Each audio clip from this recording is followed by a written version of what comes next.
নমস্কার। আশা করি আপনারা সবাই ভালো আছেন। কালকে আমাদের অপোজিশন লিডার মাননীয় রাহুল গান্ধী লোকসভায় সেশনে নিজের স্পিচ দেয়। আজকের এই ভিডিওটা সম্পূর্ণ সেই স্পিচের ব্যাপারে, তিনি স্পিচে কী কথা বলেন এবং কোন কথাগুলির ওপর তিনি গুরুত্ব দেন, সেই সমস্তটিই আমি এই ভিডিওতে খুব সংক্ষিপ্তভাবে আপনাকে বলব। তো ১ম এ তিনি নিজের স্পিচ শুরু করেন 'ছাত্র কি গুঞ্জ' দিয়ে। যারা জানে না তাদের জন্য, যে 'ছাত্র কি গুঞ্জ' হলো একটা পাবলিক ইভেন্ট, যেটা কংগ্রেস পার্টির দ্বারা তৈরি করা হয়েছিল স্টুডেন্টের জন্য। তো তিনি বলেন, তিনি যখন 'ছাত্র কি গুঞ্জ' পরিচালনা করছিলেন, সেখানে তিনি অনেক ছাত্রদের সাথে দেখা হয়। সেখানে তিনি একটা ছাত্রীর সাথে কথাবার্তা শুরু করেন। সেই ছাত্রীকে তিনি একটা প্রশ্ন করেন, যে প্রশ্নটা হলো যে শিক্ষার্থী কাকে বলা হয়? যে তিনি শিক্ষার্থীর সংজ্ঞা সেই ছাত্রীটির কাছ থেকে জিজ্ঞাসা করলেন। তো সেই ছাত্রীটি বলল যে শিক্ষার্থী হলো একজন এমন বর্গের মানুষ যারা খুব সাহসী, যারা ওপেন মাইন্ডেড, যারা শিখতে আগ্রহী এবং যারা অন্যায়ের বিরুদ্ধে আওয়াজ উঠাতে একটা মুহূর্ত সময় নেয় না।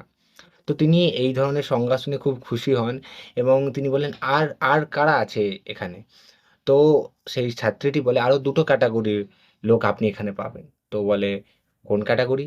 তো ছাত্রীটি বলেন, এক বর্গ যারা খুব অহংকারী এবং ভাবে তারাই সব জানে এবং তারা ভগবান নিজেদেরকে মনে করে। তো রাহুল গান্ধী জিজ্ঞাসা করেন, তো তাদেরকে তুমি কি বলবে? তো সেই ছাত্রীটি বলে, তাদেরকে আমি মূর্খ বলব। আর তারপর এটা বলার পর সেই ছাত্রীটি বলে, আরেক ধরনের বর্গ আছে যারা এদেরকে অন্ধভাবে ফলো করে, এই মূর্খদেরকে। তো রাহুল গান্ধী জিজ্ঞাসা করে, তাদেরকে তুমি কি বলবে? তখন সেই ছাত্রীটি বলে, তাদেরকে আমি অন্ধভক্ত বলবো। তো এই মূর্খ এবং অন্ধভক্ত কথা শোনার পর লোকসভায় যে শাসন, আমাদের যে এখন যে শাসন দল আছে, তারা পুরো ছটপট করে ওঠে, যেন কাটা কই মাছের মতো ছটপট করে ওঠে, যেন তাদেরকে কেউ যেন তাদের ডাক নামে ডেকে ফেলেছে।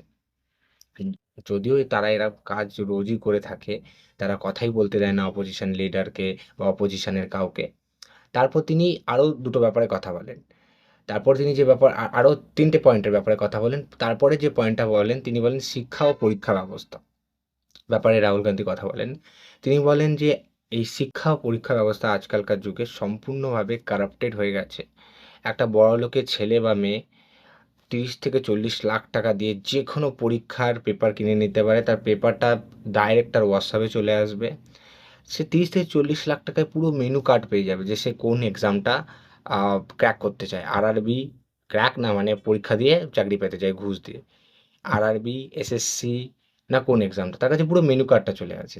যেখানে একটা গরিব ঘরের ছেলে সারা বছর কষ্ট করে, ১০ ৮ ঘন্টা পড়াশুনো করে, তারপরেও সে পায় না, শুধুমাত্র এদের মতো কয়েকজন চিটিংবাজ ছেলেমেয়েদের জন্য বা বড়লোকের ছেলেমেয়েদের জন্য, যারা সেটাকে আগের থেকে কিনে রাখে যে সিটগুলোকে। তো এইভাবে আমাদের শিক্ষা ব্যবস্থা সম্পূর্ণভাবে কারাপ্টেড হয়ে যাচ্ছে এবং মানুষের, ছাত্রদের তার প্রতি যে আশা বা ভরসা ছিল, সেটা আস্তে আস্তে ভেঙে যাচ্ছে। তারপর তিনি যে ব্যাপারটার ব্যাপারে কথা বলেন, সেটা হলো রাজনৈতিক সমালোচনা করেন। তিনি রাজনৈতিক সমালোচনায় মেইন দুটো জিনিসকে অ্যাড্রেস করেন। ১ম তিনি বলেন আরএসএস। তিনি বলেন যে আমাদের যে শিক্ষা ব্যবস্থা আছে, সেটার ওপর আরএসএস সম্পূর্ণভাবে কন্ট্রোল করে দিয়েছে এবং আরএসএসই সেটাকে টোটালিভাবে কন্ট্রোল করছে। তারপর তিনি বলেন যে আমাদের যে ভারতবর্ষের যে নামকরা ইউনিভার্সিটিসগুলো আছে, সেখানকার প্রত্যেকটা ভাইস চ্যান্সেলর আরএসএসের সদস্য। এবং তিনি বলেন যে এইভাবে আরএসএস আমাদের শিক্ষা ব্যবস্থাকে ধ্বংস করছে এবং আ ছাত্রদের প্রতি একটা ছাত্রদের এমন একটা জায়গায়, মানে যারা ভালো ছাত্র, যারা গরিব ঘরের ছাত্র, তাদেরকে একটা অন্ধকারে আ ধাক্কা দিয়ে দিচ্ছে। এই আরএসএস সিস্টেম এর জন্যই আমাদের শিক্ষা ব্যবস্থাটা খারাপ হয়ে যাচ্ছে। ধর্মেন্দ্র প্রধান তো একটা মিনিস্টার ছিল। তার কোনো ক্ষমতাই ছিল না। যা ক্ষমতা ছিল তা ছিল আরএসএসের। এবং আরএসএসই এটাকে পুরোপুরিভাবে কন্ট্রোল করছে। তারপরে তিনি নিজের বক্তব্য শেষ করার আগে ছাত্রছাত্রীদেরকে ছাত্রছাত্রীদের ব্যাপারে তিনি খুবই প্রশংসা করেন। তিনি খুবই খুশি হন যে আমাদের ভারতের ছাত্রছাত্রীরা এত কিছু সহ্য করার পরও প্রতিবাদ করেছে এবং শান্তিপূর্ণভাবে প্রতিবাদ করেছে। তারা লাঠির বাড়ি থেকে শুরু করে আ আ পিয়ার গান থেকে শুরু, লাঠির বাড়ি থেকে শুরু করে বন্দুকের গুলিমান বলতে আহ, লাঠির বাড়ি, টিয়ার গ্যাস, পেলেট গান, তারপর নানা ধরনের অত্যাচার সহ্য করার পরও নিজেদের প্রোটেস্টটা চালিয়ে গেছে। কোনোভাবেই তারা সেই প্রোটেস্টটাকে বন্ধ করেনি। ইভেন মেয়েদেরকে মলেস্ট করা হয়েছে, মেয়েদেরকে উল্টোপাল্টাভাবে মারা হয়েছে, হাত পা ভেঙে দেওয়া হয়েছে, তাইও মেয়েরা সেখান থেকে সরে না, তারা প্রোটেস্ট কন্টিনিউ রাখে এবং শেষ পর্যন্ত ধর্মেন্দ্র প্রধানের রেজিগনেশন নিয়ে ছাড়ে। সরকার যে আমাদের যে বর্তমানে সরকার যে রিজিডিটি দেখিয়ে ছিল, তারা যে বলেছিল যে তারা কোনো মিনিস্টারকে রেজিগনেশন দেয় না বা দিতে দেয় না, সেটাকে সম্পূর্ণভাবে মিথ্যে করে দেয় এই স্টুডেন্টরা, এবং এই স্টুডেন্টরা সেটাকে মিথ্যে করে শান্তিপূর্ণ প্রোটেস্টের মাধ্যমে কোনোভাবে অশান্তি না করে। তিনি স্টুডেন্টদের ব্যাপারে প্রশংসা করে নিজের বক্তব্য শেষ করেন। আপনি যদি রিয়েল ভিডিওটা দেখতে চান, আমি ডেসক্রিপশানে লিঙ্ক দিয়ে দেবো, আপনি সেখান থেকে দেখতে পারেন।